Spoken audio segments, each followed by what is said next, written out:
Hello, hello les amis Sagittaires, ascendant Sagittaire, signe lunaire et vénusien en Sagittaire. Bienvenue pour cette guidance sentimentale, relationnelle, amoureuse pour le mois de mars 2023. Alors bien sûr, ça peut parler à certains Sagittaires dès à présent et parler à d'autres Sagittaires un peu plus tard pendant le mois. Donc n'hésitez pas à revenir sur ce tirage. Je vous recommande de toute façon de regarder la vidéo de votre signe ascendant et de votre signe lunaire et vénusien si vous les connaissez afin d'avoir de plus amples détails ou pourquoi pas recevoir un autre message. Alors, je vous rappelle bien sûr que c'est un tirage général qui ne peut pas parler à tous les Sagittaires de la même façon, mais qui peut concerner quand même les couples ou les célibataires. D'ailleurs, je proposerai des énergies ici pour chacun d'entre eux. Et donc, prenez uniquement les messages qui vibrent avec ce que vous vivez actuellement. N'hésitez pas à adapter mon vocabulaire à votre situation. Si vous désirez des renseignements pour les tirages personnalisés, vous trouverez mon adresse email dans la barre d'infos, ainsi que différents liens qui vous mèneront vers les guidances que j'ai effectuées pour votre signe récemment, comme la bonne surprise qui vous attend au mois de mars, la guidance générale du mois de mars et les messages de vos guides. Allez, n'oubliez pas de liker, de partager, de vous abonner à la chaîne pour me soutenir et me faire un petit coucou en commentaire si vous ne voulez pas dévoiler toute votre vie. Un petit smiley, ça fait toujours plaisir. Merci à tous. Allez, on y va avec l'énergie principale ici, le mat inversé. Alors, le mat inversé nous parle de quelque chose qui se dérègle, de quelque chose dont on perd le fil pour terminer quelque chose. Alors, on est censé aller vers de nouvelles aventures, censé ou un nouveau départ s'impose quelque part, et finalement, ici, il y a quelque chose qui se dérègle. On peut avoir une certaine forme d'impulsivité, parfois d'immaturité, ressentir des choses qui se dérèglent. On se sent parfois dans une certaine forme d'insécurité, ou alors on crée un sentiment d'insécurité. On se sent parfois même incompris par les gens qui nous entourent. On a peut-être, nous ou les personnes qui nous entourent, une attitude un peu particulière, une attitude qui fait que d'un seul coup, on se retrouve un peu dans une certaine forme d'aveuglement, et il y a quelque chose qui s'anéantit parce qu'on ne fait peut-être pas correctement les choses. Il y a quelqu'un qui ne fait peut-être pas correctement les choses avec ce mât. Ce mât, au lieu de s'aventurer dans la nouveauté, il reste finalement bloqué dans une fin qui devient un petit peu compliquée. Alors, on va essayer évidemment d'en savoir plus sur cette énergie. Notamment, on va commencer par l'oracle de l'ultime vérité. Nous avons ici l'énergie de la maladie, l'énergie de la justice, et le labyrinthe. Alors, avec ces trois énergies, on sent effectivement qu'il y a quelque chose qui ne se passe pas comme elle devrait se passer. Il y a une attitude qui n'est peut-être pas équitable. Il y a quelque chose qui n'est pas, qui peut être considéré comme injuste, soit des mots qui sont injustes, soit quelque chose qu'il faut guérir, qui est malade, qui est mal, comment dire, des décisions peut-être qui sont prises bizarrement, avec beaucoup d'impulsivité, peut-être des erreurs commises ici, qui ne sont pas justes pour tout le monde, pour tous les camps. Alors, soit vous n'êtes pas juste avec vous-même en tant que célibataire parce que justement, vous vous culpabilisez, vous portez une certaine forme de responsabilité, ou alors vous restez bloqué en tout cas. Ici, la justice entourée de la maladie et du labyrinthe, ça nous parle quand même d'un sentiment de... Alors, le mot est à prendre avec des pincettes, malhonnêteté. Alors, ça ne veut pas dire qu'il y a quelqu'un qui est un voleur ou je ne sais quoi autour de vous. Ça veut dire que quelqu'un n'est pas juste, n'est pas équitable, n'est pas impartial, ne regarde pas tous les éléments qu'il aurait en main, et ne prend pas forcément les bonnes décisions, ou prend même des décisions qui compliquent la donne, qui fait qu'il n'est peut-être plus compris correctement. Donc, il y a quand même une situation là où on ne peut pas s'avancer. Il y a des peurs aussi, peut-être pour avancer ici, et on se retrouve un peu pris dans un étau, j'ai l'impression, pour certains d'entre vous. Alors, on va regarder les énergies qui accompagnent les célibataires, justement. Nous avons ici la lionne qui nous parle de confiance en soi et le koala. Donc ici, on sent quand même qu'on a du mal peut-être à repartir, à démarrer ou à clôturer quelque chose parce qu'on a un sentiment peut-être de dépendance affective vis-à-vis de quelqu'un et on a peut-être un peu perdu confiance par rapport à cette personne. C'est-à-dire qu'on se sent un peu diminué, j'ai l'impression. Hein.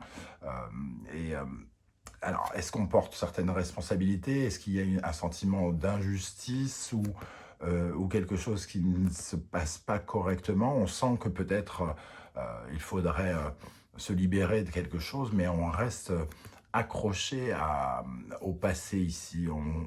Alors, soit on reste accroché à, comment dire, à un ex, par exemple, hein, puisqu'on parle des célibataires, soit à certains démons du passé qui fait que on est dépendant de l'amour, du sentiment amoureux et on n'arrive pas à faire jaillir le meilleur de notre être ici. Hein. En manquant de confiance en soi, on a beaucoup de mal à avancer et on se sent un peu comme, peut-être un peu comme fou, puisque le mat c'est aussi le fou. Hein. Dans le domaine des couples, nous avons l'énergie du zèbre, du suricate et de la loutre. Ici, il y a, avec la loutre, on parle de communication quelque part, le féminin sacré, tout l'art de convaincre, l'art de séduire. Et il y a quelque chose qui crée finalement de la vigilance, donc du danger, peut-être des conversations qui sont différentes ou qui ne nous ressemblent pas ou qui ne ressemblent pas à la personne qui est avec nous. Hein.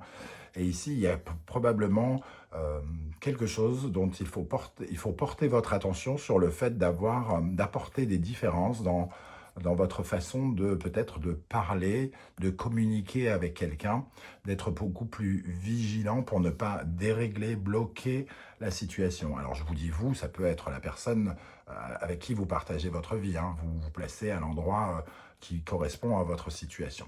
En tout cas, il y a un sentiment que ces communications devraient être nouvelles, qu'il faudrait, entre guillemets, parler autrement. Parler autrement avec ses interlocuteurs parce qu'on est en train de figer quelque chose, de compliquer quelque chose. Hein. Et il faut se porter vigilant, on se sent peut-être attaqué ou alors on attaque l'autre d'une manière ou d'une autre, peut-être par les mots ici. Hein. Ok. Alors, on va regarder votre état d'esprit, les amis Sagittaires. Pendant ce mois de mars, dans le domaine sentimental, relationnel, on voit l'impératrice. Donc effectivement, l'état d'esprit est à la communication. Et la communication de cette impératrice, elle peut être à la fois fluide, mais elle peut apporter aussi une certaine forme de prétention, une certaine forme d'immaturité aussi, hein, comme le mat, c'est-à-dire l'impératrice s'attache à certains détails soit surfait, soit avec une certaine forme de légèreté, ou alors elle communique très très mal, ou elle ne communique pas du tout. En tout cas, ici, avec le mat inversé, j'ai plutôt tendance à voir cette impératrice dans son côté inversé, c'est-à-dire dans son côté stérile, dans celle qui crée de la stérilité, qui empêche les choses d'avancer, qui ne fait pas progresser les choses. Et nous avons le cavalier de bâton.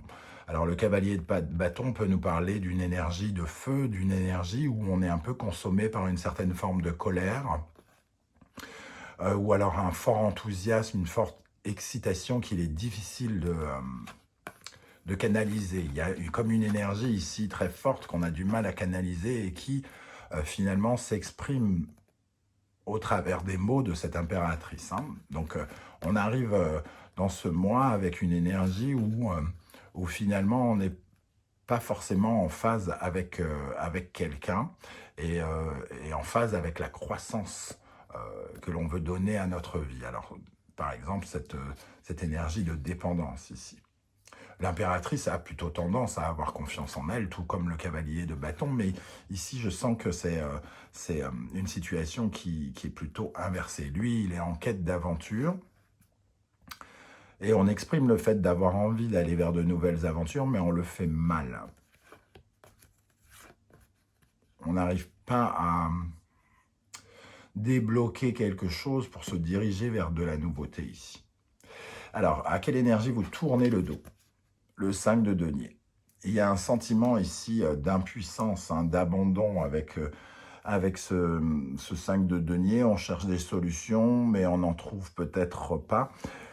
Ici, vous aviez l'impression peut-être qu'il y avait certaines solutions qui étaient comment dire, à votre portée. Et aujourd'hui, il y a quelque chose qui me dit quand même que ça se complique, hein. Je vois une certaine forme d'impuissance dans les mots. On essaye de communiquer pour essayer de trouver cette solution qu'on ne trouve pas. Alors, le 5 de denier peut nous parler de problématiques financières pour certains d'entre vous, mais ça nous parle aussi d'un problème, entre guillemets, de santé, d'épuisement, hein, aussi. On se sent seul et abandonné. Et on essaye de quitter cette sensation pendant le mois. Avec le mat inversé, on a peut-être tendance à avoir, entre guillemets, des difficultés à trouver sa route, hein, où on fait peut-être de mauvais choix dans un premier temps. Qu'est-ce qui pose problème ici? Qu'est-ce qui vous empêche d'avancer dans votre vie sentimentale, relationnelle, amoureuse? Je vous rappelle bien sûr que ça peut parler à certains d'une relation amoureuse et parler à d'autres d'une relation qui leur tient à cœur en ce moment, une amitié, une relation avec quelqu'un de la famille ou quelqu'un dans le domaine professionnel, hein. Alors, qu'est-ce qui pose problème? Le gardien du sacré. Il y a quelque chose qui est anormal ici. Le gardien du sacré, il est censé réparer les choses, et ici, dans cette position-là, il ne le fait pas. Il ne le fait pas bien, ou alors cette réparation lui est imposée, et quelque part, il ne sait pas comment réparer les choses, hein. Il y a quelqu'un qui ne se comporte pas comme un soutien, qui ne se comporte pas comme une aide, qui ne se comporte pas comme quelqu'un qui est censé être bienveillant. On ne se rend peut-être pas compte que notre attitude va à l'encontre de quelque chose. Ici, hein, le gardien du sacré dans cette position, c'est un peu comme un gourou qu'il ne faut pas suivre, quelqu'un qui essaye d'imposer son point de vue, hein. Donc peut-être qu'une personne autour de vous essaye d'imposer son point de vue et dit c'est comme ça qu'il faut faire. Mais c'est peut-être pas de bons conseils, hein, dans cette position-là. Le gourou, il ne faut pas forcément le suivre, hein. Et nous avons le 5 de bâton. Il y a un côté compétition, bagarre, hein. Donc il y a une certaine forme de conflit ici. Conflit soit intérieur, notamment pour les célibataires, pour ne pas suivre une route et réparer quelque chose. On n'arrive pas à réparer quelque chose. Une relation dont on est dépendant, par exemple, ou à réparer sa confiance en soi par rapport à quelque chose qui nous a rendu accro, dépendant ici. Pour les personnes qui sont en couple, on sent quand même qu'il y a une certaine forme d'animosité. Quel est le conseil de l'univers pour vous? La Lune. Essayez d'y voir plus clair déjà, hein, parce qu'il y a il y a une zone de flou ici. Il faut essayer d'imaginer un petit peu les choses autrement. Essayez d'imaginer des issues. La Lune vous apporte une certaine forme de créativité. Elle nous parle aussi de vos peurs. Et pour pouvoir être créatif, imaginer du positif, il faut pouvoir repousser un petit peu ces peurs et mettre la lumière sur les méthodes qu'on utilise, hein. Et nous avons le valet de bâton. Justement, on nous parle ici de communication. Il y a quelque chose de flou dans la communication. Je pense que vous êtes invité à essayer de trouver une autre façon de communiquer avec l'autre. Ici, c'est vraiment aiguiser votre curiosité de l'autre, d'essayer de savoir ce qui se cache derrière le flou, hein. C'est vraiment d'essayer d'éclaircir les choses. D'éclaircir, peut-être de simplifier même les choses et d'avoir une meilleure communication dans tous les cas. Comment les choses vont évoluer pendant le mois de mars, les amis? Sagittaire, on vous invite à une période de réflexion déjà. Il y a ici un besoin comment dire, de s'écouter davantage. La grande prêtresse, ça nous parle d'intuition et elle nous parle de découvrir des choses aussi. Peut-être qu'il faut réfléchir et essayer, comme c'est ce personnage, avec ses yeux qui sortent les yeux fermés, et pourtant on les voit en transparence. Il faut ressentir les choses. Il faut lutter contre les non-dits. Il faut être beaucoup plus clair. La grande prêtresse a la tendance à cacher des choses, à représenter des secrets. Alors soit vous allez découvrir des choses, ou soit vous en cachez, il va falloir vous en libérer. La grande prêtresse et la mort ici nous disent quand même que il va falloir peut-être revoir les réflexions, la façon de penser, hein, très intérieure, parce que ici on a besoin d'apporter de nouvelles choses. Il y a peut-être aussi des documents ici, hein, avec la grande prêtresse, quelque chose que l'on attend qui doit se transformer. Alors des documents, peut-être que certains sont concernés par ce genre de choses, des documents qui pourraient vous aider à avancer, hein. Il y a peut-être un problème de communication ici avec quelqu'un pour en terminer. Mais on sent ici une énergie quand même de quelqu'un qui se sent épuisé et peut-être un peu malade, hein. Voilà, on sent des épreuves. Il y a une certaine forme de distance, une certaine forme d'indifférence, comme si quelqu'un attendait l'autre ou attendait une nouvelle attitude de l'autre. Ok, la synthèse de ce tirage, nous avons l'étoile qui nous invite à retrouver notre route, à retrouver notre chemin. Il y a un côté un peu désorienté ici, hein. Il va falloir revoir un peu ses plans avec la lune et le valet de bâton. Il y a des plans à revoir. On voulait peut-être prendre une route ici avec le mat. Et cette route, elle s'est désintégrée. Donc, on ne peut pas prendre la route qui a été décidée. Et il faut revoir ses plans pour retrouver une direction, ici. Changer de point de vue aussi, hein. Le valet d'épée, il nous apporte de la nouveauté. Et une nouvelle façon de penser, une nouvelle intelligence, de nouvelles méthodes et surtout une nouvelle communication. Donc ici, il y a quand même, si vous voulez quelque chose, entre guillemets, s'arrange là, quelque chose qui se dérègle, il va falloir communiquer totalement différemment. Avec beaucoup plus de vigilance, de prudence, peut-être prendre davantage soin de l'autre personne, puisque ça nous parle sans doute d'une communication avec soit dans votre couple, soit quelqu'un d'extérieur, mais ici, il va falloir aborder les choses avec une nouvelle façon de faire, un nouveau charme, une nouvelle communication, une nouvelle intelligence aussi, hein. Attention à ce valet d'épée qui peut se montrer extrêmement méchant. Donc il faut simplifier quelque chose qui semble méchant. Voilà les amis Sagittaires, comment je ressens ce tirage, hein.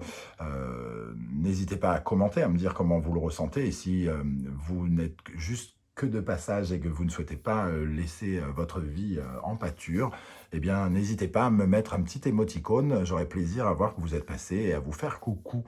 N'oubliez pas de liker, de partager, de vous abonner. C'est très important pour moi de sentir vos encouragements.